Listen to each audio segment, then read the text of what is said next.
সকাল থেকে এত ওষুধ থাকে, দেখো সকাল থেকে একটার পর একটা ওষুধ খেতে খেতে শরীর একদম নেতিয়ে গেছে। ওই যে তেতো ওষুধটা খাওয়ার পরে বেশি দুর্বল হয়ে পড়ে, কারণ ওই ওষুধটা এতটাই কড়া, আমি জিভের ডগায় লাগালে আমার মাথা ঘুরিয়ে দেয়। আর ও তো প্রতিদিন হাফ গ্লাস করে খাচ্ছে।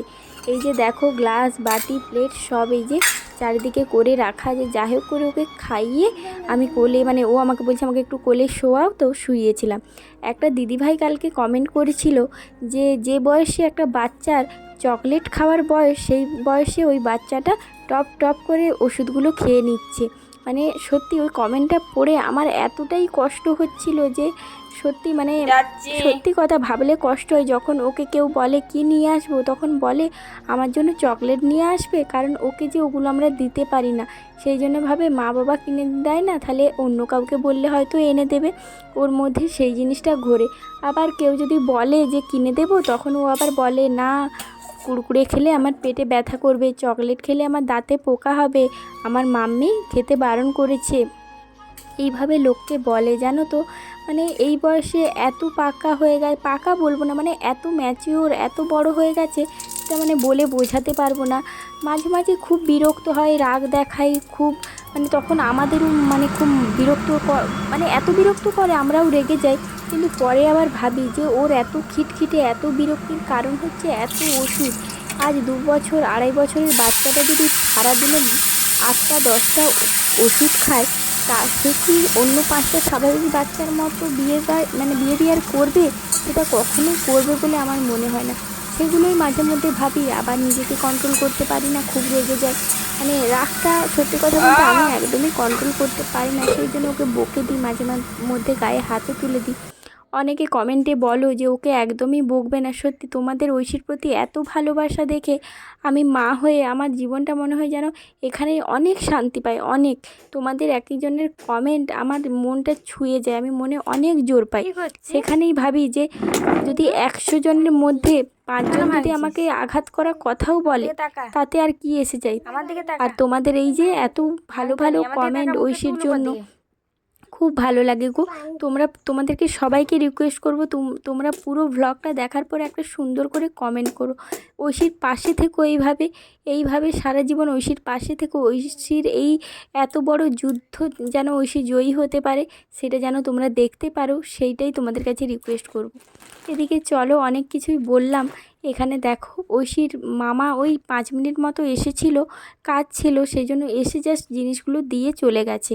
ও গ্যাংটক গিয়েছিল, গ্যাংটক ওর কাজের জন্যই। তো ওখান থেকে দেখো ঐশীর জন্য এত সুন্দর একটা সোয়েটার নিয়ে এসেছে, মানে এতটাই সফট, এত সুন্দর জিনিসটা কি বলবো। আর আমার জন্যই পঞ্চুটা নিয়ে এসেছে। আমি বলেছিলাম যে ভাই আনতে হবে না আমার জন্য কিছু, কিন্তু ও তো আমার জন্য কিছু না কিনে থাকবেই না। মানে এখন তো হয়েছে ঐশীর জন্য কিনবেই, আর আগে ছিল ও যেখানেই যাক মা বাবার জন্য না আনলেও আমার জন্য কিছু না কিছু আনবেই, মানে এই রকম মানে ছিল, মানে এখনও আছে, ছিল নয়। তো এই যে দেখো শিপটা পিনটাই লেগে উল্টা বেরিয়ে গেল, আর আমার খুব খারাপ লাগলো যে নতুন জিনিসটা এইভাবে উল্টা বেরিয়ে গেল। আর এটা ঐশীর বাবার জন্য এই টুপিটা নিয়ে এসেছে, আর নিজের জন্য একটা টুপি নিয়েছে, আর ওর মানে ঐশীর বাবার জন্য একটা টুপি নিয়েছে। আর ঐশীকে কেমন লাগছে তোমরা কিন্তু কমেন্ট করে আমাকে জানিও।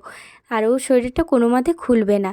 আর ঐশীর ঠাম্মির জন্য একটা শাল নিয়ে এসেছে, ওটা আর দেখাতে পারলাম না, পরে তোমাদেরকে দেখাবো। আর এদিকে দেখো ঐশীর দাদি, মানে ঐশীর দিদা ঐশীর জন্য সাজার জিনিস কয়েকটা পাঠিয়েছে। দেখো ক্লিপ আর গার্ডার সেট, দুটো সেট এরকম পাঠিয়েছে। আর ওই যে 100 টাকাটা দেখছো, ওটা ওর মামা ওকে দিয়ে গেছে, ওটাও পলিথিনের মধ্যেই রেখে দিয়েছিল। আর এই যে দুটো চুড়ির সেট আর কয়েকটা ছোট ছোট ক্লিপ দিয়ে পাঠিয়েছে।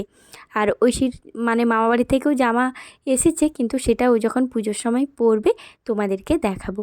আর আমরা পুজোর সময় বাজার করি না, তো ঐশীর জন্যই মানে ওই যে সবাই দিয়েছে, সেগুলো তোমার যখন ও পরবে তখন বলে বলে দেবো কে কোনটা দিয়েছে, ঠিক আছে? তো তোমরা প্লিজ ব্লগটা ভালোবেসে দেখো, এইটুকুই বলবো। ঐশীকে ভালোবাসো তোমরা সবাই, এইটুকুই রিকোয়েস্ট আছে আমার তোমাদের কাছে।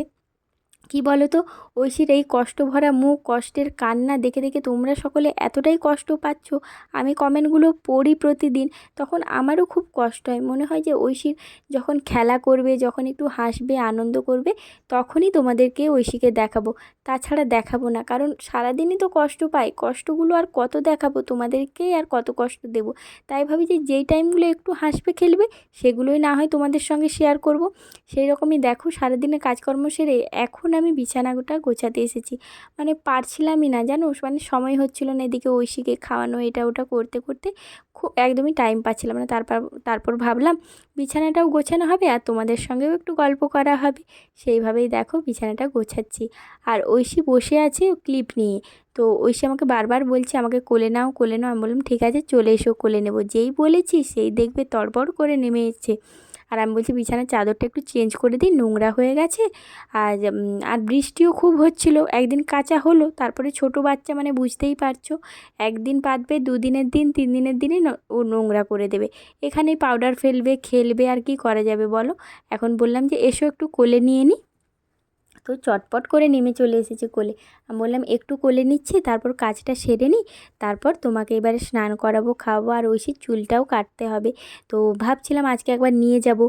তো আমাদের এখানেই পাশেই একজন আছে, সেই দিদিভাইটাকে বললে ঐশীর চুলটা কেটে দিয়ে যায়। তো দেখা যাক, ও চুলটাও কাটাতে হবে।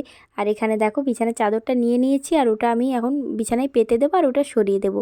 আর ঐশী বারবার আসছে, মানে আমি তো ক্যামেরাটা সেট করে রেখেছি, ক্যামেরা মানে ফোনটা সেট করে রেখেছি, আর ও বারবার আসছে। আর কি বলছে জানো, ওকে দেখো আমি ধরে সরিয়ে দিলাম, আমি যে তুমি পড়ে যাবে বালিশগুলো, এখানেও বালিশ দুটো ছিল সেজন্য বললাম পড়ে যাবে।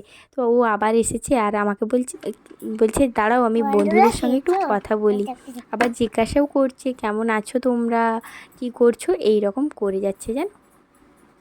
আর তোমরা যারা ঐশীকে এত ভালোবাসো, তারা ঐশীর মানে কথা শুনতে এতটাই পছন্দ করো। আগেও যখন আমি ভ্লগগুলো করতাম তখনও আমাকে সব ছোটো ছোটো বোনগুলো, দিদিভাইগুলো বলতো যে ঐশীর কথাগুলো শোনাবে। তো সেই জন্যই ভাবি যে ঐশী যখন কথা বলবে তখন কিছু কিছু মানে শ্যুট করে তোমাদের সঙ্গে শেয়ার করব। আর কালকের যে ওর মনের ইচ্ছেটা, মানে ও যে ইঞ্জেকশন দেবে, মানে ও ডাক্তার হবে, এই রকম ভাবনাটা কিন্তু ও আমাকে এর আগে কখনো বলেনি।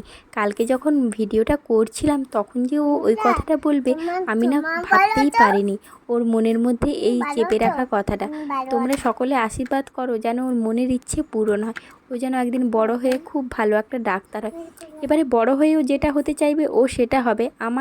আমাদের কোনো জোর নেই ওর প্রতি যে এটাই হতে হবে। ও শুধু আমার একটাই ইচ্ছে, ও একটা সুস্থ হোক, আগে একটা ভালো মানুষের মধ্যে সুস্থ হোক, তারপর ওর যেটা ইচ্ছে ও সেটাই হবে।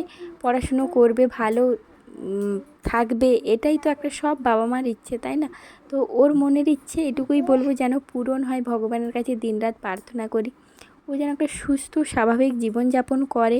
আর 5টা বাচ্চার মতো প্রতিনিয়ত এত ওষুধ যেন ওকে আর না খেতে হয়, এইটুকুই তোমাদের কাছে রিকোয়েস্ট করবো। তোমরা ঠাকুরের কাছে প্রে করো। চলো টাটা।